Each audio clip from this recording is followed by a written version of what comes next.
ಕಿರುತೆರೆಯ ಅತಿದೊಡ್ಡ reality show ಅಂದರೆ ಅದು ಬಿಗ್ ಬಾಸ್. ಸೊ ಈ ಸಲ ಸೀಸನ್ ಮಾತ್ರ ತುಂಬ ಅದ್ಭುತವಾಗಿ ಮೂಡ್ ಬಂತು ಅಂದರೆ ತಪ್ಪೇ ಆಗಲ್ಲ.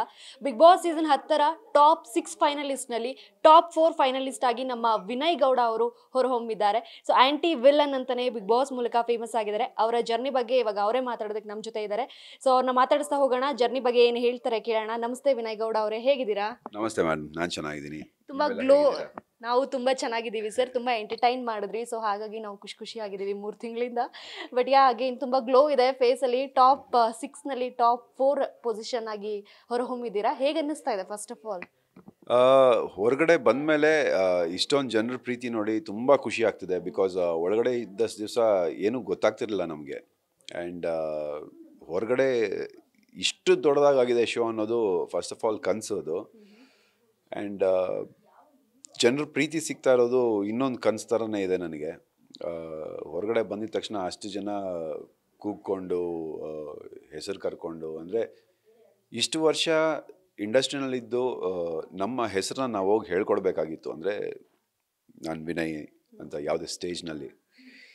ಬಟ್ ಹೊರಗಡೆ ಬರ್ತಾ ಇರೋ ಹಂಗೆ ವಿನಯ್ ಗೌಡ ಅಂತ ಕಿರ್ಚೋದು ನೋಡಿ ತುಂಬ ತುಂಬ ಖುಷಿ ಆಗುತ್ತೆ. ಆ್ಯಂಡ್ ತುಂಬ ಪ್ರೀತಿ ಕೊಡ್ತಾ ಇದ್ದಾರೆ ಜನರು. ಆ್ಯಂಡ್ ಒಂದು ಕಡೆ ಭಯನೂ ಆಗ್ತಾಯಿದೆ, ಯಾಕೆಂದರೆ ಆ ಪ್ರೀತಿನ ಉಳಿಸ್ಕೋಬೇಕು.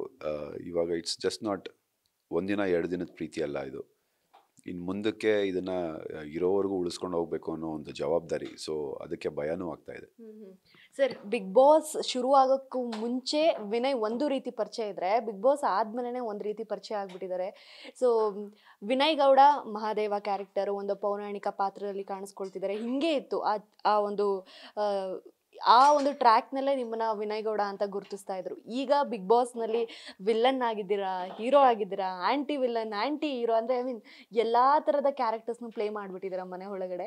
ಸೊ ಬಿಗ್ ಬಾಸ್ಗಿಂತ ಮುಂಚೆ ಇದ್ದಿದ್ದಂಥ ವಿನಯ್ಗೂ ಈಗ ಬಿಗ್ ಬಾಸ್ ಆದಮೇಲೆ ಇರುವಂಥ ವಿನಯ್ಗೂ ನಿಮ್ಮಲ್ಲೇ ನೀವು ಏನು ವ್ಯತ್ಯಾಸ ನೋಡ್ತೀರಾ?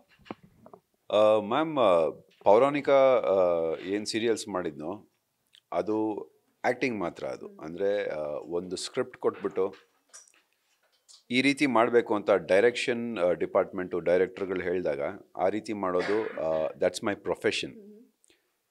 ಬಿಗ್ ಬಾಸ್ ಮನೆಯಲ್ಲಿ ಇದ್ದಿದ್ದು ಯಾವುದೇ ಒಂದು ಸಂದರ್ಭದಲ್ಲಾಗಲೂ ಅಥವಾ ಯಾವುದೇ ಒಂದು ಸೀನಲ್ಲಿ ನೀವು ನೋಡಿರೋ ಅಂಥ ಒಂದೊಂದು ಸೀನಲ್ಲಿ ದಟ್ ವಾಸ್ ಮೀ, ನಾನು.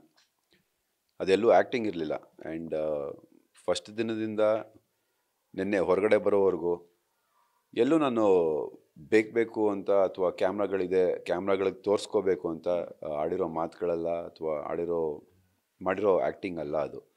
ನಾನಿರೋದೇ ಆ ರೀತಿ.